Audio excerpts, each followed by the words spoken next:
It's 11:47 on a Tuesday night, and nothing happened today, nothing bad, nothing urgent, but your shoulders are still up near your ears. Your jaw hasn't unclenched since this morning. Somewhere in your chest, something is bracing for a phone that isn't going to ring. You've told yourself the same thing for years. Relax. You're fine, and your body just doesn't listen. Psychology tells a different story. Your nervous system doesn't run on logic, it runs on evidence. 6 hidden processes explain why your body still can't relax, even when the danger is over. And the last one changes everything. Trait 1. Your brain has a background process called neuroception, and it never asks your permission. Neuroception is the nervous system's ability to detect threat before conscious thought gets involved. A silent scan running underneath everything you do, checking tone of voice, room temperature, the distance to the door, whether someone's footsteps are getting closer or further away. Here's the strange part. This system doesn't care whether you're currently safe. It only cares whether you've been safe reliably, over time, in situations like this one. And if there was ever a stretch of your life, even a few years, even one relationship, even one household, where things looked fine on the surface but weren't safe underneath, your neuroception recorded that. Not as a memory you can recall, as a setting. So when you sit in a quiet room and nothing is wrong, your conscious mind checks the facts and finds nothing. But neuroception isn't checking facts. It's checking whether quiet room, nothing wrong has ever been a lie before. For a lot of people, it has been. And that's the part your body remembers, long after your mind has moved on. But neuroception isn't the only system keeping score. Your body has been counting something else too, and it never quite lets the number hit 0. Trait 2. Your body has a stress hormone budget, and it rarely gets to spend down to 0. This is allostatic load, the cumulative wear of a stress response system that keeps switching on faster than it switches off. Cortisol rises fast. It's designed to fall slowly, gradually, once the threat clears. But if the threats kept coming before the last one finished clearing, your baseline never resets. It just gets recalibrated a little higher, over and over, until a little tense becomes what neutral feels like to you. And here's what nobody tells you about that part. It's not that you're bad at relaxing. It's that your baseline was moved without your permission, one unfinished stress cycle at a time, and nobody ever showed you how to move it back. This is why a vacation doesn't always work the way it's supposed to. You remove the stressor, but the baseline doesn't follow you there. It stays at the elevated setting until something teaches your body directly that it's allowed to come down. And that isn't even the biggest reason calm stays out of reach. The next few traits explain why removing stress was never the same as feeling safe. If any of this is starting to sound familiar, stay close, because the next 3 traits go somewhere most people never expect. And the last one is the one that actually explains why nothing is wrong was never going to be enough on its own. Hit subscribe if you want the rest of this laid out clearly. Trait 3. Somewhere along the way, your nervous system learned that calm was the moment right before things went wrong.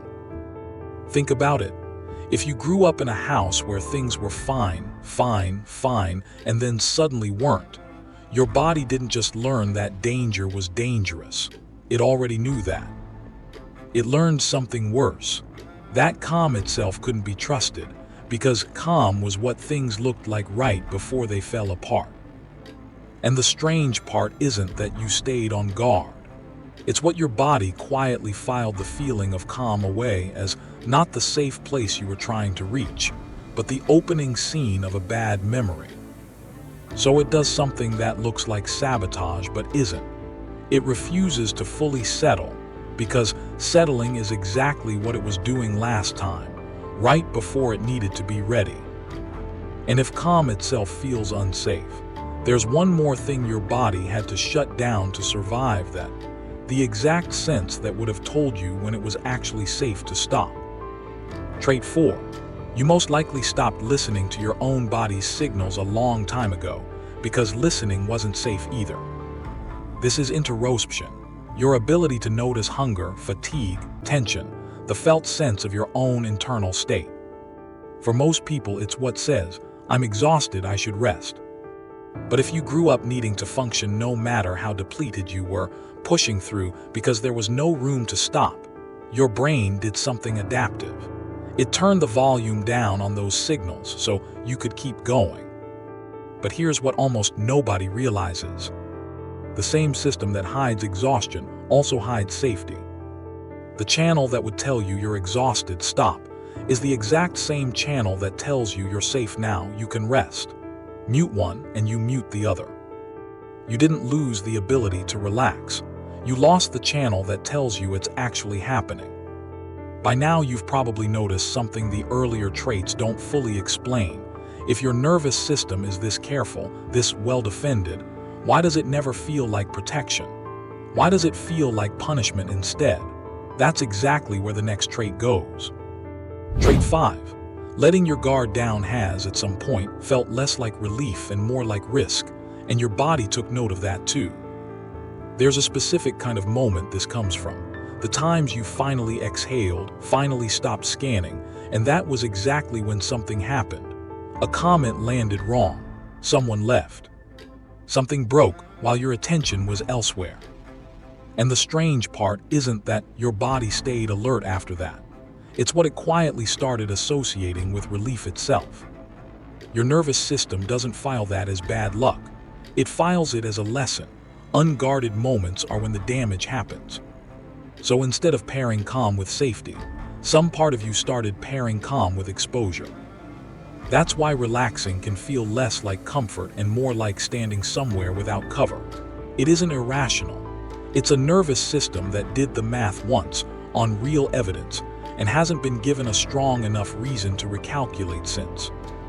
The final trait is different from all the others, because it isn't a reason you can't relax. It's the actual mechanism for how you would. Trait 6. Safety isn't information you can be told.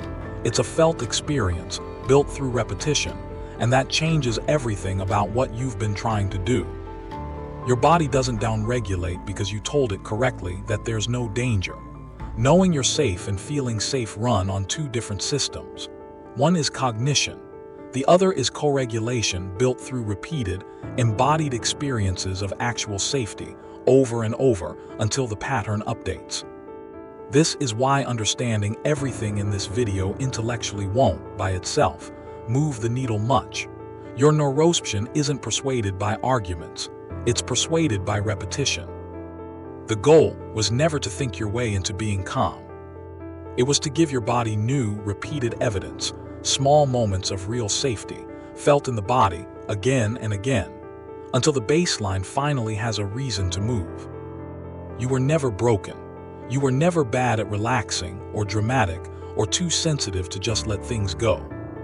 You were built by a nervous system that took its evidence seriously, and simply hasn't been given enough new evidence yet.